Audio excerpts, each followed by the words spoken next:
We are live here at HeadFlyer Brewing for a live recording of the Jon Krawczynski Show. I am Jon Krawczynski. I cover the Timberwolves for The Athletic and have this podcast for Talk North. We are brought to you by Aquarius Home Services. This holiday season, bring a little extra magic home with Aquarius Home Services, your authorized independent Connecticut dealer. Enjoy worry-free water that makes every moment shine, sparkling dishes, softer laundry, and refreshing worry-free drinking water. Right now, save up to 25% on a Connecticut whole home water treatment system. Schedule your free water analysis at AquariusHomeservices.com. Aquarius in Connecticut, earning the right to be recommended. TSR Injury Law, Lexus of Wyzetta and Maplewood, Chew Vision Institute, Lamb Chops, and Princeton's Liquors. Thanks, everyone, for coming out today. Most of all, thanks to the man of the hour whose approval rating might never be higher than it is right now. Thank you. Minnesota Timberwolves head coach Chris Finch. And, last night, Finchy, during, right before the game started, I'm thinking about this event. And, we've done this once before and trying to think about, hey, what are we going to talk about season at large and things like that. And then God provided a little bit for us and some excitement. So, I was thinking about the ratings for your show, John. I appreciate that. You're kind of in the tank right now. That's right.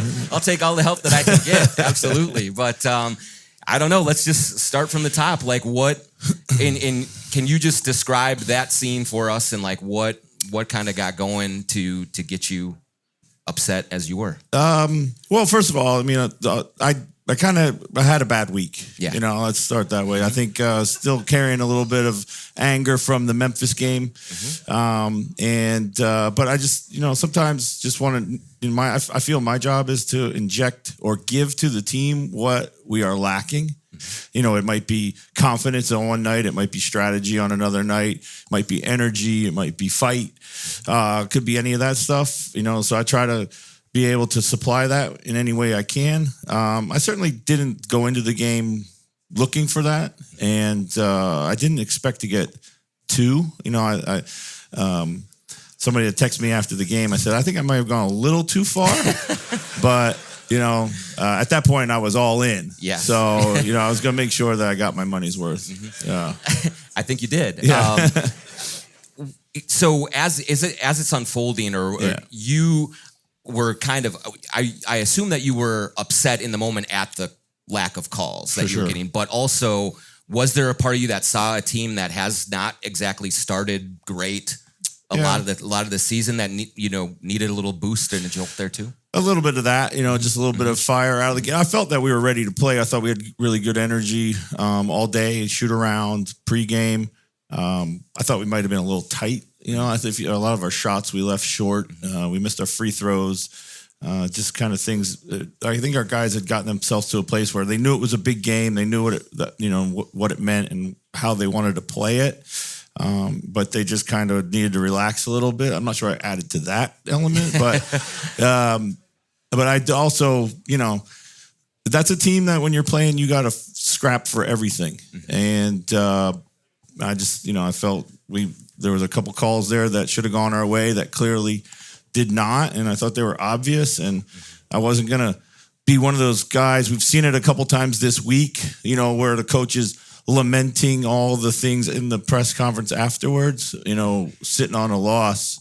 And I'm going to try to, address this right now. So I think that if we were to poll these fans, their biggest quibble with the Thunder might be Shea and the way that he's whistled. But I think it felt like certainly what set off at the time, but also what you have discussed in the past and what many other people have discussed around the league is the defense and the way that they defend as physically as it. If you're weighing one or the other, is that kind of the bigger I think it's objection? To me, it's the imbalance of the way the game. Shea's a great player. He's going to get free throws. He's always attacking, and he's super clever. So, that's part of our game right now.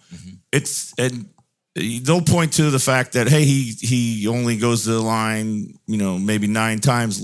Somebody else like Luka might go more, or as a team, we are only middle of the pack. But it's all the fouls that they don't call on them everywhere else. So it's not really kind of a fair argument by them. It's just, how do you judge all the things that aren't called? There's nowhere that we can go and look at, okay, well, all these things were not called because they're not charted.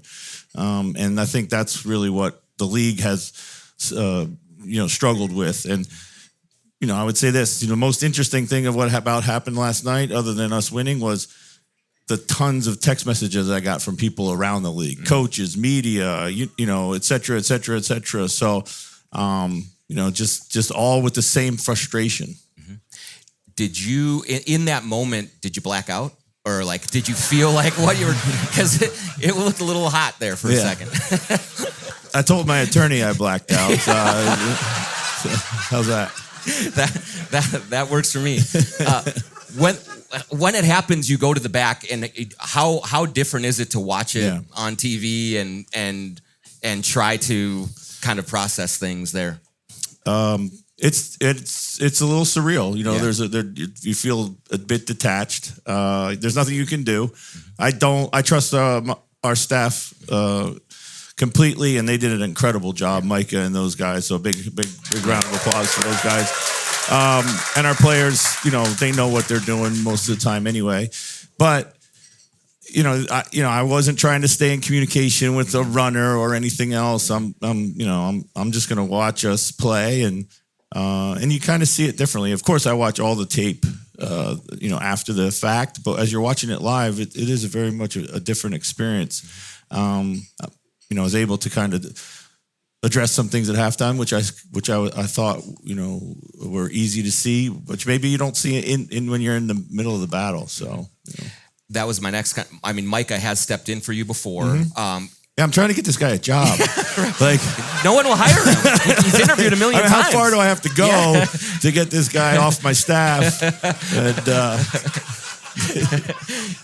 And he told us afterward. It's interesting that you said, I don't think I settled them down, but he said I didn't want them settled down because I do think that this is a team that has needed to play with a little more edge, right? For the most part of this season, it feels like they are waiting for the fight to come to them rather than bringing it. No doubt about it. Yeah. And so how did you see Micah sort of handle all the emotions of it, but then get it into hey, we still have a game against a great team to win here? For sure.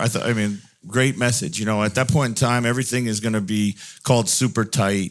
So you got to put the pressure back on the officials to keep staying in attack mode, and see if they'll if you can bring the game back around in your favor by doing so. I thought once I thought we played a little right after I left. I thought we played a little kind of lifeless, if you will. They beat us to every rebound, and maybe a little bit of shock at that point. But once this first quarter had finished, I said, okay, here we come. I can see, we're waking up right now. So I know you didn't feel it back in Sequester in the back, but the building itself was as live as it's been all year. The players talked about what that meant to them. And can you feel the energy? You've been in the middle of those when Target Center is rolling like that. Can you just feel that energy breathing into the players as it for sure goes? Our guys have always responded well to the crowd. We got a great crowd. We know exactly what it feels like in the playoffs, and when we have an 8:30 tip and there's a lot of these going down. And I love the fact that we booed Shea every time he touched the ball. That was great.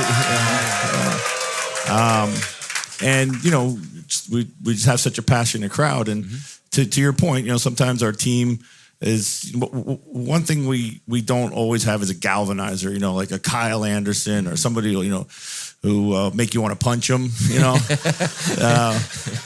but we don't, so sometimes it struggles. We got to wait for something to wake us up, and every team's different. It's just the personality of this team. If I could speak for these guys probably a little bit here, I think some of the overwhelming feeling they saw when you left was, here's a coach standing up for us. We have been, looked over. We have been diminished. We've been, discounted before. And I think that really resonates. I mean, you've been here now 5.5 years. You're one of us, almost. I mean, is there a part of you that what feels that way? What do I have to do to be completely one of you guys? You have to be. It has to be 35 degrees tomorrow, and you walk outside and this is pretty nice. That's what it's got to be. Do I have to suffer through a tough Vikings loss? Okay, yes, absolutely. You have to be tormented and traumatized to a deep degree. Yes. And as I said, I mean, I'm a fighter by nature. Mm-hmm. You know, I'm like the Kyle Andersons of the world. I'm super salty. Mm-hmm. These are things that are in me, and you know, so yeah, I just figured out I'm not going to sit here and watch us get kind of punked again, in a way that I know we can do something about. So, Anthony was incredible down the stretch when he plays to that level on both ends. Just what kind of goes through your mind about his ceiling as a player, about how far he has come in the 5+ years you've been with him? It's amazing. It's to be on this journey with him, watch it every year. You know, right now I think it's not really for him to take the next step. It's not about adding a move or a different part of his game from a skill set acquisition point of view. It's really consistency of approach to dominate and decision making, and that's it. I think those are the things that are going to propel him and us to the next step. And you know, he's still 24 years old, so he still thinks there's things he needs and wants to add to his game. And while I think that's important, and it is important, because especially, you know, as you go through these playoff journeys, you figure the things that might trouble you, you're going to have a counter for next year. But ultimately, it's, you know, can you dominate every game all the time? And, you know, that's what we're pushing him to do. And the sequencing in the end of that game was phenomenal. You know, hits the step back three, then he gets the block, then the huge rebound, and then he pokes it away. And, you know, for me, like, I'm never satisfied. So I'm like, why don't you do that all the time? You know, like, and that's the battle we fight, you know? Yes. When you start to reach the air that he is reaching as a player and as a status symbol or whatever, there are so many people in his ears about what he can do, what he needs to do.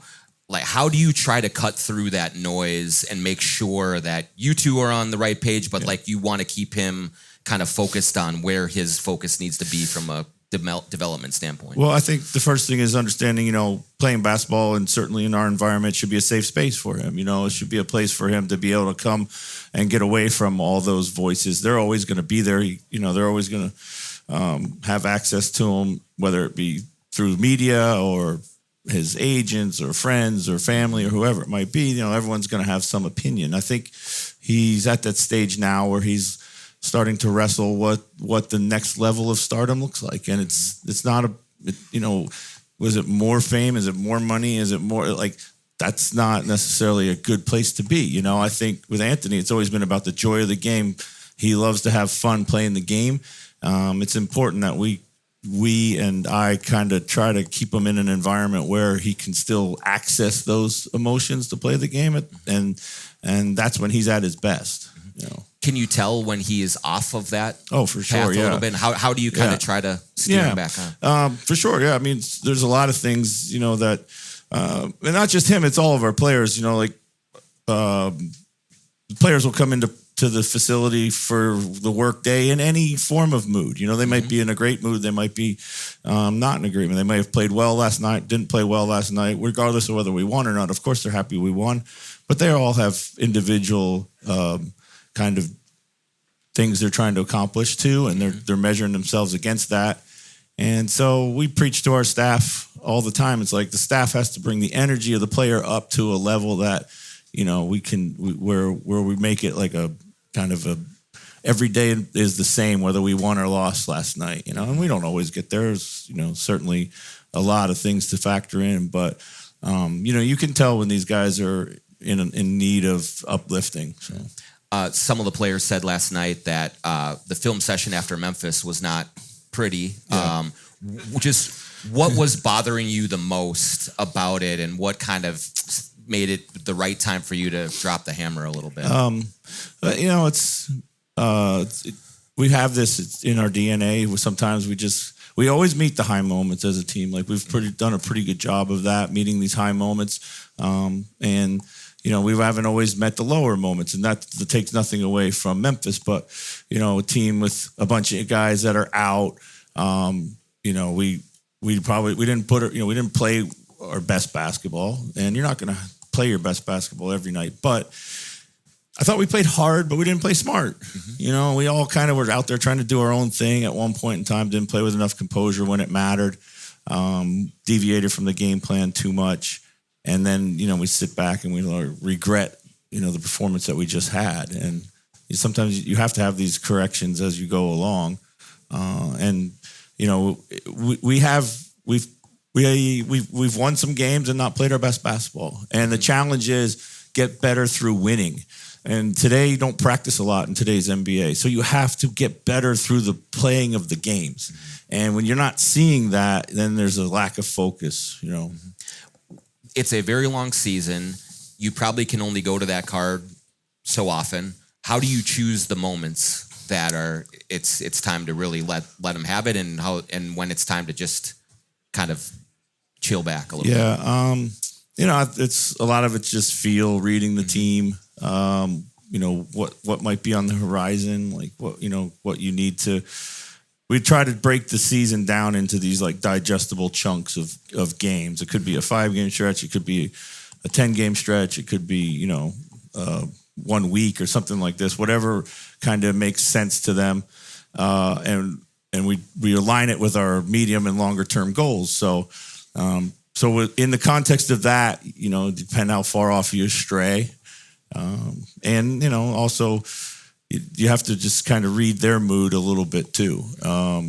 But you know, good thing about this, they do respond to it. They respond to being challenged hard. It's not always a fun place to live, you know, for me or them. But we seem to have a kind of a codependent, abusive relationship. So they abuse me and I abuse them back. So. But no, in all honesty, that they you know, we've been together a while now, so we try to temper some of these things, but some of it's inevitable. So. Ant told us it was his favorite film session because he wasn't on it. He was injured, so he's like, wasn't getting yelled at for one time. Yeah, he did look pretty comfortable up there in the front row. So, you guys are 18-10 now. What would you describe as the overall sort of state of the union? You know, as you kind of get into a tougher portion of the schedule here. You know, good. I mean, I think we're probably a game or two off the pace from where we probably should be. You know, we've had some kind of regrettable losses, but lots of seasons to be able to make up for those. You know, the weight of expectation, having been to the Western Conference Finals 2 years in a row, that's not something that bothers you. I mean, if it's there, we know it's there, we feel it's there, and that's the expectation that you want and want to live with and you embrace. It's the internal challenges of recognizing, like, yeah, we have a lot of continuity from last year, but we also are a different team. You know, we have young guys that we're trying to figure out, get up to speed, who can help us. We, you know, we've got Ant playing more as the point guard right now.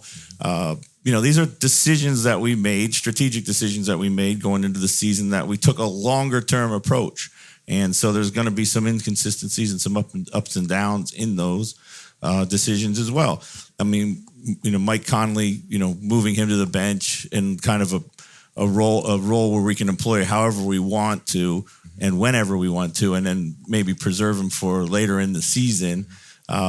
You know, we haven't really mastered what it looks like when he's playing his best for us yet, too. And we know, like, you know, I could just flip the script and move him back into the starting lineup, and we look a lot like we did last year, but that is more of a short-term perspective for us. And so we're trying to accomplish a lot of things right now, trying to thread this needle. And, you know, we've taken some losses maybe as a result of it, but we're pretty confident that, you know, we're still a damn good team, and that, you know, when we come out the other side of it, we're going to be deeper and better than we were a year ago. It does feel like you, as a coach, in particular during the regular season, are kind of a tinkerer in terms of like just wanting to try different things, especially early in the season. How do you do that and try to be as patient as possible, especially on a team that does have these high expectations, and that you may lose a game here or there while you're searching for the right combination that you hope is there in March, April, May? Yeah, it's kind of the cost of doing business right now. You know, I think, you know, the West is extremely competitive. We know every game is going to matter when you add them up add them all up at the end of the day. But we also feel that, you know, we can play through any path that the playoffs might give us. And whether at home or a road or whatever opponent it is, we're not really afraid of that challenge. But it's more important that we have all the pieces ready to go when we do get there, and find out, you know, what we really have on our team. I think last year was very, very different. It was 8 guys. It was a solid, tight 8 rotation of basically I refer to them as 8 starters, and I knew exactly what I was going to get. And this year it's been different, and we're trying to kind of figure out that. Now we've got Bones here, who's going to be joining you guys this afternoon, who's been incredible for us with not just his production, but his energy and just the joy at which he plays. I think he's the right guy at the right time. So. I was going to ask you about Bones a little. Like, just what have you learned from him as a personality? He seems like just a bright dude, like that just brings, I guess, light into things with the way that he approaches the game and being a teammate and all of those things. Yeah. I love having him on the team. He's the same every day. He's a super happy guy. He's one of these guys who brings joy to the game. And in the way that he plays it, when you watch him, you can that guy's having fun. You know, not sure how much he's getting accomplished, but he looks like he's having a good time doing it. Yeah. But and Anthony really feeds off of his energy, and I think that's been a great catalyst there. So I think then those guys will have a good partnership too. He is on the record as saying, "Hey, who do you model your game after?" And it's Hot Sauce from And One Mixtape. And as a head coach of an NBA team, I wonder if that's the answer that you're looking for. No, that's not the answer at all. But like, he is a free-spirited player. Like, how do you? Hot Sauce is unemployed right now. Hot Sauce is unemployed. How do you try to corral that, but also allow him to be who he is as a player and be comfortable, I guess, in what he does? So the interesting thing about Bones is, he's a Tim Connelly draftee. Tim's a big fan of his, and I always kind of liked his game in Denver. Things didn't go well. He played a lot early on as a rookie when Jamal was hurt. And then when Jamal came back, he kind of had a hard time fitting into a role there. And then they made some moves, and he was kind of shipped to the Clippers. And, then he was kind of humbled for not playing for a couple years. So through it all, he stayed the same. He stayed positive. He's worked hard. He's kind of, touched the void of being out of the league. And I tell him all the time, like, you've impressed me with your ability to handle adversity as you've been through it. It's like, maybe your challenge is handling success. So let's just, keep, building on what you've done. And, it's because that can be easily something that guys struggle with too. And then all of a sudden things kind of overwhelm them. But so far it's been great, and, really excited. I mean, he can come in, and we need bench scoring too, and he can come in and give us 12 quick points. They are different players, but does he remind you of Nikhil in the way that you always talked about Nikhil as a first round draft pick needing to have that clarity of role and defined, where he thought he was going to be this, and then he ended up finding out that this is actually my lane. Is there similarities there with Bones? I would say so. Yeah. I would say so. I think also having the realistic expectation of what your role is, and and how you can best fulfill it, and then grow it from there. We see it. Nikhil now, is having another incredible season, given an opportunity to start and just playing, out of his skin, and I'm sure Bones can do the same thing here. But it's knowing who you are, playing to your strengths, fitting within that role, and then growing it. And so many people young players start on the other side of that spectrum, where they want to show you everything that they think they can do. And oftentimes the team doesn't need that. And that's where the trust is broken between a player and a coach. A couple more before we kind of get to Bones here. It seems to me like one of the significant developments lately is Rudy's offensive role or involvement. Just what is that meaning to the team in general when guys are looking to pass it to him, when he is being more effective at the rim, when he is making plays in the pocket, and things like that? Well, we need the connective tissue. And when I look back at a lot of playoff tape from last season, usually in the playoffs, like everybody chooses not to guard a guy so they can put more attention on, the guys they want to mark out of the game. And Rudy was the guy that oftentimes they just didn't guard because we just didn't maximize him in the same way or the way that we needed to. So coming into this season, how do we be a more well-rounded team and not be able to kind of give our opponents a guy to hide? It's clear we got to throw the ball to Rudy. We got to trust Rudy more, and then Rudy's got to make the right decisions more. And the other part of that equation is you're just going to get a more engaged player. It's as great as Rudy's going to be a Hall of Famer, first ballot, no doubt. And he's not going to go into the Hall of Fame based on his offense or his decision making. He's going to strictly be defense, rebounding, and winning impact. But that doesn't mean as a play, we're not playing football. He's not a left tackle where he never gets to touch the ball and be a part of what's going on out there. So I think it's just part of the connectivity of the game that makes every player a better version of themselves. It feels like as Jaden's role offensively has increased, that's been good for Rudy and Rudy good for Jaden. What do you think has worked about that pairing together? Yeah, I think, Jaden is one of our more gifted kind of touch passers. And he can, with his size, he has the ability to make the late plays that Rudy requires, and the plays up top oftentimes too. Something that I saw early on when Rudy first came here, he and Jaden had a pretty nice connection, and then it just kind of went away. I think a lot of that had to do with Jaden's shot. He just wasn't getting enough shots. He wasn't involved enough in the offense, and so when he did get the ball, he probably felt this internal pressure to score and do things more for himself. And now I think he's more at peace, and has faith that he's going to be a more vital part of the offense. And, that was probably the biggest offensive emphasis coming into the season was to grow Jaden's role. And if we grow Jaden's role and, it's like trading for another player. And the internal growth piece is something that we really kind of drilled down on in the off season because we had to. We were confident and very comfortable in the guys that we were bringing back, or we chose to bring back in free agency, and then that meant we got to have a better Dante.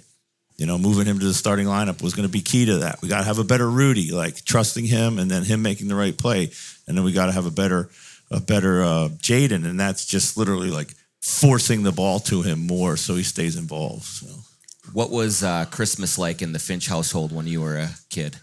Were you yelling at the mailman for not delivering the presents on time? Or No. I just remember we'd have to stay upstairs forever, until your parents figured out what Santa Claus. Oh, when you were young, you figured there was, what they were sorting through what Santa Claus. Yeah, of course, right. When you got older, you realized they were recovering from a hangover from the night before. So, You remember any gifts that you were looking for when you were a kid, or like a big one? No. I mean, everybody wanted a bike. Yeah, that was probably it. Well, as we wrap up, thanks for doing this, Finchy, as always. Let's talk a little bit about Second Harvest Heartland. Yeah. You're deeply involved in it. Yeah. We have for everyone to know here, HeadFlyer, I collaborate with them on a beer crunch time, and a portion of the proceeds of each beer goes to Second Harvest Heartland, in addition to what we're doing here and collecting donations and everything. So I've always been big into food security and helping that way, but just tell us a little bit about, the involvement and everything going on there. Well, yeah, first of all, thank you for having me here, and thanks for the support and for the donations. And to that point, like every dollar that's raised here tonight, I'm going to personally match it. So, thank you. Which is a big thing after last night. Yeah, well, that was the original plan. Now it's going to the Pay Chris Finch's Fine Fund. But yeah, no, listen, I mean, it's, I get kind of a little emotional when I talk about this because we are the wealthiest country in the world with the greatest resources, and we cannot figure out the most basic problem of how to feed everybody. It is simply a math equation. We have more food than we need, and we can't get it to the people that need it.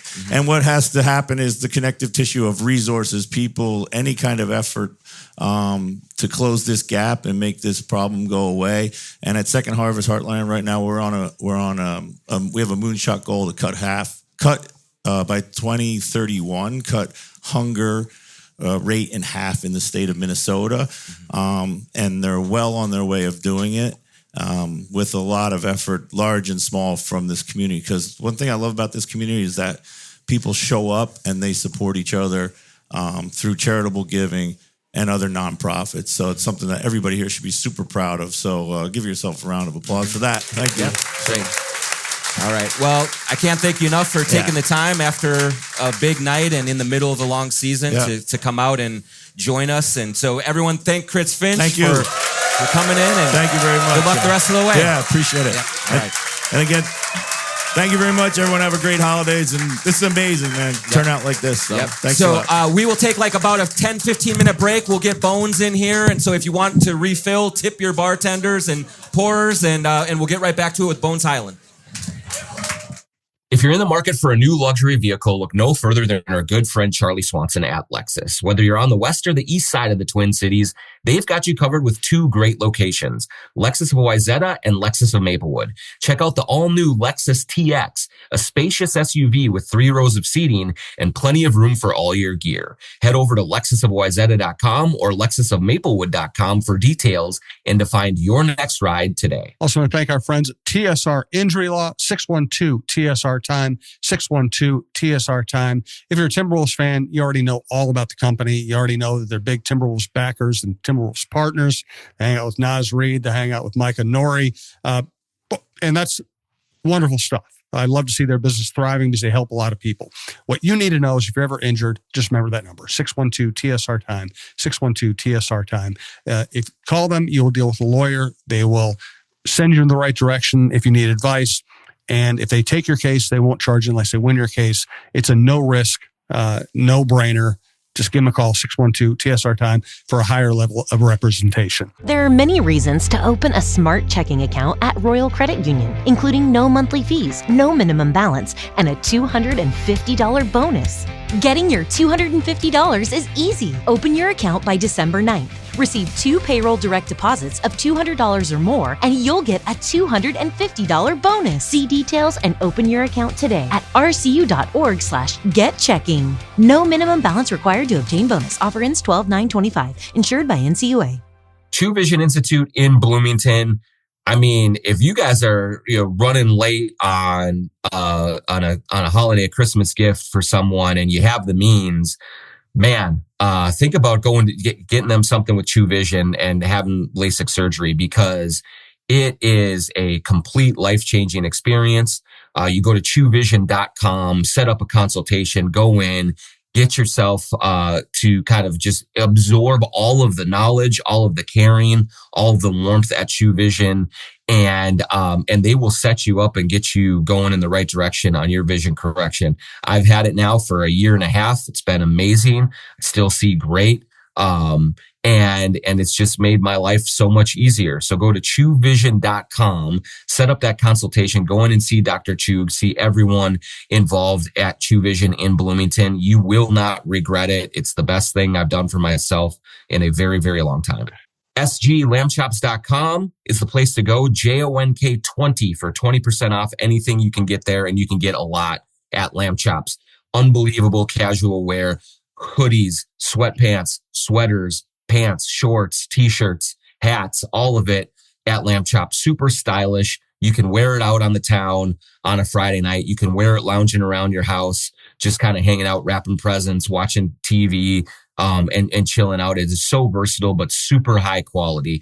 Jordan and Craig and everyone at Lamb Chops has built another local company that is really embedded in this community that we love supporting, and they just make really cool stuff that you're going to see. If you go to Target Center and you're wearing Lamb Chops, you're going to be, at the front edge of fashion. And so go to sglambchops.com. The promo code is JONK20 for 20% off. Anything that you get at Lamb Chops, start looking good and feeling good with Lamb Chop. Appreciate you joining us, man. I knew that when you committed to do this, that we'd pack this place out. I think you've already connected with this group. What's it been like just kind of starting? You came in last year a little bit, but just getting to know this fan base, this community, and how they've embraced you. I definitely didn't want to just jump in head first. Wanted them to get used to, my personality. Just trying to be that great teammate, that great spark, off the just around the team. When I first came, obviously I knew a lot of the teammates already just from past AAU tournaments. When we was younger, I knew Nas for a long time. Knew Ant. We played. I played for We Are One. He played for Atlanta Express, so he played on Under Armour circuit. So I've been to Ant. I've been to Lil Rob. So I've been to a lot of these guys. So it was more so just learning the coaching staff, just getting used to the fan base. And then they told me, last year they told me that we're gonna get it rolling next year, and now we're here. So it's perfect, man. We're here. We are coming off the best win of the season. You were filling it up off the bench. Everything was going well. Can you just describe the environment last night, what you felt like? Target Center packed out and kind of going against a great team like the Thunder? Yeah, it really felt like a playoff game, man, honestly. I haven't had a playoff game for the Timberwolves yet, but I know what a playoff game feels like, and that was last night for sure. Shout out to the fans, man. That was lit last night, man. That was lit. That was lit, man. That was lit. I had very fun. I had a lot of fun last night. I ain't gonna lie. It was a playoff game right from the start when Finch got bounced. What were you watching that happen in front of you? Like, what are you thinking when he's going at it? Honestly, I'm not gonna lie. Like, I really wasn't paying attention to when he ran out there. But like, I turned my head, I see him like going crazy. They try to hold him back. Jaden said he pushed him in his back. He thought I was the referee. I'm trying to figure out what's going on. I look back, Vinci going crazy, but it sparked us as a a unit, as a team. And sometimes you need that from a coach, to get us rolling, get us going. I don't know how many times Vinci got thrown out, but not many. Not many. And said he was going to pay his fine, so he should be all right. This is a team that has sometimes struggled at the start of games just to get into it. When something like that happens, is it just a jolt? Does it go that way? For sure, and it makes you just want to play much harder. You see a coach like that going to bat for you, going to war for you. When things aren't going, how it's supposed to go. Coach Finch laid it on the line for us, and we just sparked the energy from there, though. Yeah. You kind of, when you see the way that you guys play collectively against the team that was 25-2 at the time, what does that tell you about the potential for this group going forward? Man, I be feeling like, just like the season, how it be going for us, we be tricking off games that we just know we supposed to be, just beating these guys. And I feel like sometimes we just get up, ready to play against certain teams. And we got to get out that, that mindset, like, oh, it's this player on this team, we're going to put our jersey on, the right way. When it's this team, we're going to take a step back. We're not going to play as hard. So I feel like we're trending in the right direction, though. From last night when they gave us that boost we need, hopefully we get a run going from here on out, because we had a long talk after the game, actually. Yesterday, just trying to get that, we need to stop doing that when we play against good teams. Everybody's all into it, when we play against teams that, maybe aren't as the talent level or got the record as OKC. Man, we take them lightly, At the end of the day, it's the NBA. Everybody can play. The team that's probably 4-25 can beat you, coming in on any given night. So you got to respect everybody in the NBA. They got here for a reason. They're here for a reason. And you got to put your jersey on the right way every time. Your role is really growing with this team. How have you tried to find the right spot for you and just make sure that you're playing your best, but also given what the team needs here? Honestly, I feel like my role has been easy to find. Just coming in, just being that spark bunny, that spark energy. Coming in, making shots, making plays, and being that teammate they can count on. Just trying to be out there and be that leader for us too as well. Be vocal, and like I said, just be that spark bunny, be that energy. You are now 25. You've been around the league for a while now. Yep. How different are you today, just with your mindset and your understanding of the league and the game and everything, than you were when you first came in the league? Yeah, honestly, coming into the league, as everyone know, I played for the Nuggets. It was a one of those situations where I had to really mature, as a person. I felt like sometimes, I knew it all. At a young age, I was 21 over there. But I feel like I knew it all sometimes. Obviously, I was playing a lot. I wanted to play a little bit more. And that's sometimes that happens as a player. You're competitive. You want to play more. I know each player in the NBA wants to play more than what they getting. But, I got traded to the Clippers. I had a little setback, but it really, matured me as a person, though. everything ain't always about you. You know, like you gotta mature as a man first, then as a basketball player, and then just playing under guys like Kawhi, Russell Westbrook, James Harden, Paul George, all those guys, and you just watching their work ethic, and just watch how they come in as as a person first, and how everyone just embraces them, and no matter if things are going their way or if it's not, they still the same person each day. So just taking stuff from them, off the court, and then obviously on the court, just watching them work out and stuff. It's been, just as a blessing to me, and it has helped me, now. I feel like nothing can, shake me from, if things ain't going my way. Obviously, when I wasn't playing, still just being that great teammate that you need. Because honestly, being a great person, it'll take you a long way. We see a lot of times young players come into the league, and sometimes it's an advantage for them to play for teams that aren't winning right away, and they can make mistakes and play a bunch and just figure things out. You have played for only winning teams pretty much. Yeah. What has it been like to be in those environments and just try to learn the league that way and through that prism? Yeah, playing on the winning teams, it definitely can teach you a lot. Honestly, it teaches you a lot about winning. You don't really have that many ups and downs. Obviously, you always got a winning record. You're always in the playoffs. Denver, obviously, I got traded. They won a championship, but I was there through a half of the year. I seen how they are as an organization, how they carry themselves as a team. Then getting traded to the Clippers, the same way. We had a first-round exit for sure, but we still had a winning record, But just that winning mindset goes a long way, though. It really does. This summer, as things were playing out, it took a little while for you to kind of get everything locked in. What was it like for you trying to figure out exactly what was going to happen and, looking at all of your options and things? I always knew I wanted to be back in Minnesota. I feel like it was just more so just trying to get on the same page on both ends. Just where I wanted to be. I just felt that energy from, the playoffs last year. And also, maybe if you guys don't know, but when I was with Denver, you guys were trying to get me when I was in Denver, and I was on the trade talks. And then when I was on the Clippers, they were trying to get me too. And then I'm like, dang, man. You wanted here. Yeah, I'm trying to get here, man. I'm trying to get here. For sure. Yeah, but I mean, that's your guy, Tim Connolly, obviously. Yeah, he drafted you. Man. He obviously really believes in you. What does it mean to have someone, one of the best GMs in the league really believing in you and wanting to have you in the mix the way that he has? Yeah, definitely kudos to, Tim. He drafted me at a young age. He took me at 26 with the Nuggets. But just a guy who believes in you goes a long way, Like, he's a great person. He looks after everyone on the team, everyone in the organization. You walk in the organization, in the building every day, everyone has the same energy, same, and that's just a kudos to Tim and how, he wants his staff, and then it trends down to the coaches, then to the players. Everyone gets along. It's not a Davey in there and somebody, don't like somebody. I've been on teams, that's like that sometimes. You get a little moody, but I ain't gonna lie. It's just fun, walking into work every day and knowing like, it's my, that's my brother, like I know when it's wartime, you're going to have my back. We don't argue, none of that. So, yeah, it's definitely one of those. Speaking of that, the other guy that has your back is Ant. He told us, like... Shout out Ant, man. Shout out Ant. He said, when I look at Bones, I see a star. And he's like, I don't know if I know what a star is. I'm like, Ant, you know what a star is. He's a superstar, brother. How did that relationship develop? Why do you guys vibe as well as you do? I think, when you see somebody work out like really hard and work on their craft, I think that really it starts there, and that's when you really respect someone, and then once you see how they play and, the things that they do on the floor, the court that other, players just can't do, I think that it trends to that. And obviously Ant been seeing me play since I was, like I said, when he played on Atlanta Express, I played on Where It Won. But yeah, it started from there though, and just took off from there. Obviously, I got here with Minnesota, and it was more so a close feeling now, and he had to see me close up, and he ain't lying though. You're a star. Is that what you're saying? He ain't lying.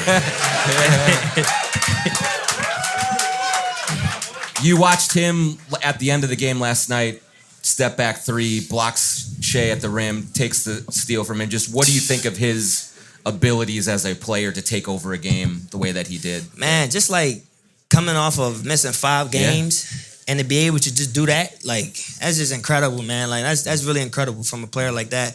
His caliber, getting a stop, wanting to switch on Shea, getting that stop, hitting that shot when we were down 2. He put us up 1 and then getting a stop on the other end, man. That's that's superstar stuff, man, for sure. That's something that like we missed Ant. You know, we a better team when he out there. And yeah, we're glad he's back. So you are from Wilmington, Delaware. Yeah. There's probably a lot of people in this crowd, including myself, that don't know a lot about Wilmington, Delaware. It's okay.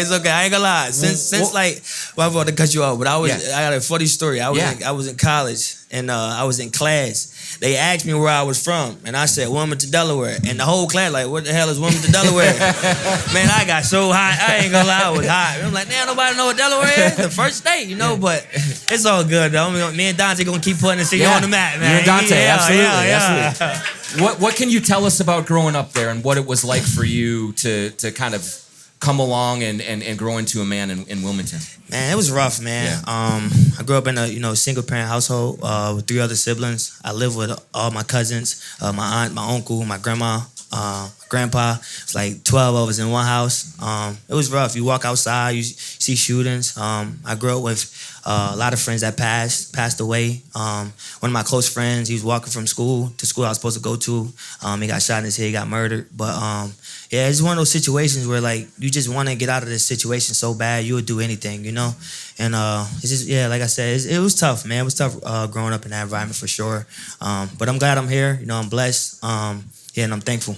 You obviously had a house fire where you're from, and you lost some family members in there, and just like I can't even imagine just the heartache and the adversity that you had to overcome, and jumping out of the house and hurting your knee. Yeah. Like, what did it take for you to kind of keep your head on straight and still go through and not give into what would be easy to the difficulties of it and give up on things? Yeah, I remember, just laying on that bed when the tragedy was going on after it was done. Just being in the hospital bed, and the doctor told me I would never play basketball again. And I would cry my eyes out, man. I cried my eyes out. But I knew that wasn't the end, God always got the last say so. But just coming from that, battling that adversity, it was tough. You wanted to give up. I spent like 7-8 months of recovering my knee. It was tough, man. It was days where I needed my friends every day. I didn't want to just be alone. I just lost my grandmother and my baby brother in the house fire that I had. And I jumped out of it, So it was tough, man. It definitely was. But when you're a warrior and you're one of God's chosen child, you get through anything. So there's nothing that can stop you when you're destined and you're chosen. One detail that I heard that was amazing, but also not surprising, getting to know you here now, is that you were in the hospital and they had to put you in a private room because too many people were coming to see you. Like, yeah, that was crazy. I ain't gonna lie. Like they had to really like shut the hospital down. It was like the whole Delaware was there, man. I swear it was crazy. They like, yo, we never seen nothing like this. I'm like, man, they love me.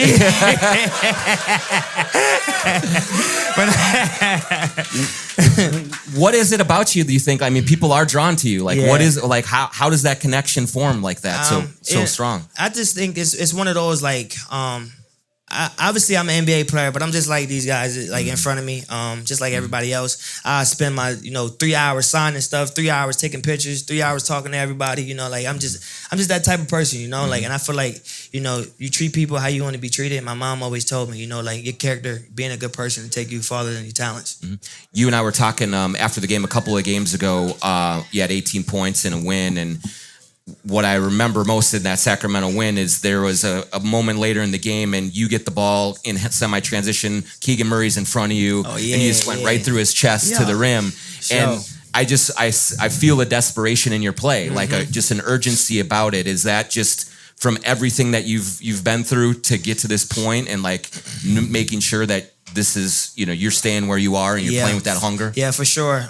Like I said, just going back to, how I grew up, you just don't never want to go back to that, just struggling in the night, the lights ain't on, struggle to, pay the bills, move from house to house. You just, that type of stuff just replay in your head a lot. And when you got these moments and these opportunities, you got to take them head on, and that's just something that I always live with. Like that one-on-one situation I had with Keegan in transition, I'm like, man, I'm going to win this battle. Like, I'm going to score, I'm getting fouled, or we scoring somehow, but he ain't stopping me. Yep. So that was one of those. What are you kind of looking forward to here as the season progresses here? It seems like you guys are starting to find yourselves a little bit and build things. Like, what do you think this team is capable of? Man, we can win a championship, man. We got a really good team. Yeah, man. Got to bring a championship, man. Got to. We got to, man. How will that happen? What's it gonna take for you guys to do that? Obviously, all of us, man. Like 1 through 15. Like it ain't just gonna be one player. Like you seen OKC, it took them, everybody to win. Teams like even the year before that, Celtics, Nuggets, everyone, contributes to, winning the championship. It's not just gonna be one person. So we just if we all on the same page, we all just, playing together and playing with that hunger and that grit, I feel like we can beat anybody. Like nobody can beat us. Mm-hmm. When you look at Rob Dillingham, you see a little bit of yourself? Yeah, for sure. Just like the style of play, young guy trying to find his way and believes so much in himself that way? Yeah, for sure. I've known him since my rookie year, but he was in college still. And he was just always to text me and stuff like that. But he always been like that little brother to me. Like, you just want to see him do well so bad. And it's one of those situations I tell him all the time, like, I was in your situation, I was in your shoes, not playing. And it sucks, because you want to play, especially being young, coming to the league, you want to prove yourself. You want to get out there, you want to show these people what you're capable of too. And I'm just telling him, like, man, like, as long as you win your day every day, you work out, you work hard, and you worry about what's in front of you and not like anything else, bro, I promise you're going to win. Like, just stay down, keep grinding, keep working, everything will fall in your lap. But once you start to get, lose faith and get raring, just start going left, thinking too much, overthinking things, like it won't turn out how you want it to turn out for you. So I've been telling him, man, like, bro, you good, bro? Just stay with it, bro. You good, bro? I've been in your shoes before, bro. You good. Were you, I feel like probably last night was one maybe where you're proud of him because he didn't hit shots, 6 rebounds, couple steals. Like he's in there doing dirty work, man, like in the fourth quarter against the Thunder. Sure, he got them 3 stops that we needed. Then he led. He got the ball. Dante passed it to him. He got the drive down the lane, threw it up to Rudy. We needed that bucket, And I remember after the game, he says to me, like, man, I wanted some buckets, man. I'm like, man, you played good, bro. My boy want them buckets, man. I said, Dilly, you played good, bro. You played good. You helped us win tonight, bro. You played amazing. What are you kind of learning about playing with Rudy? Man, he's a force down there, bro. Like, I remember when he got he had I don't know if it was an incident or whatever, he had to leave the game early. Yes, his baby was born. Yeah, his baby was born. So when he left, I'm looking down to the left. I'm like, where the hell Rudy at? Mind you, they keep scoring in the lane. Right. I'm like, damn, Rudy presence being missed right now. I can't lie. But he's just one of those enforcers where nobody want to go down there. He blocks everyone's shots. He make people scared to, go down there and try to score layups or floaters. He's just one of those guys you never want to, let go because like, he gonna bring it every night too. We were just talking with Coach Finch, and he was saying how fond he is of you and your playing style and everything. I just wonder, what's it been like to play for him? Because you certainly have a style that is all your own. Yeah. And how does he allow you to be creative and be you, but also want you to kind of fill a certain role? Exactly. I think he does a great job of just telling me just be myself. Sometimes he sees me overpassing or over making the right play, but I'm just like I love seeing my teammates happy. Just like seeing them get going, because I know at any given time I can get myself going in a matter of 2 minutes, 30-second spurts. So I always like to see my teammates get going first. But yeah, just trying to find that balance of being myself, scoring, or whatever the game is giving off. You just take it that way. Has it been often in your career where you've needed a coach to say, "Hey, shoot more"? Like, it's I ain't gonna lie. Like a lot. Ty Lue definitely did. Okay. Props to him. He definitely told me to be myself and go out there and play my brand of basketball and just be myself out there, because obviously this is what's got me here. But yeah, definitely the 2 coaches for sure. When you are kind of out there in the court and you start to catch your rhythm, what does that feel like, and how quickly can it come for you? Does it just take one shot to go? Does it take, Yeah, I be feeling like one shot is on. Like once I hit that one, it's on. Then you run off 2, 3 more. Now the whole building on fire. Let's get it. It's on fire. Let's find a way out. Yep. I assume you feed off that energy you felt in the crowd last night and how into it they were with things. Like I said, man, it felt like a playoff game. And that's something that I live for. I live for the moments. I love the bright lights. I love games like those where everyone's into it. Every fan that's in the building into it. The coaches is into it. I just love moments like that. Even the referee, I don't think they was into it last night. But don't tell them I said that. No. It's off the record. Off the record. As these next couple of weeks now, you are facing the Thunder, the Nuggets, some really kind of high level teams. Do you think that does bring the best out in you guys? And like, just kind of that competition needing to bring it? Yeah, because previously we were playing teams that's under 500, so now we got these teams in front of us that's above 500, and we got to bring our A game. And I feel like this will lead us into us playing our best brand of basketball. You see a lot of guys where we flirting with like double digits scoring every game now, so a lot of guys are starting to catch their rhythm, get their flow, and it's just a beauty to see.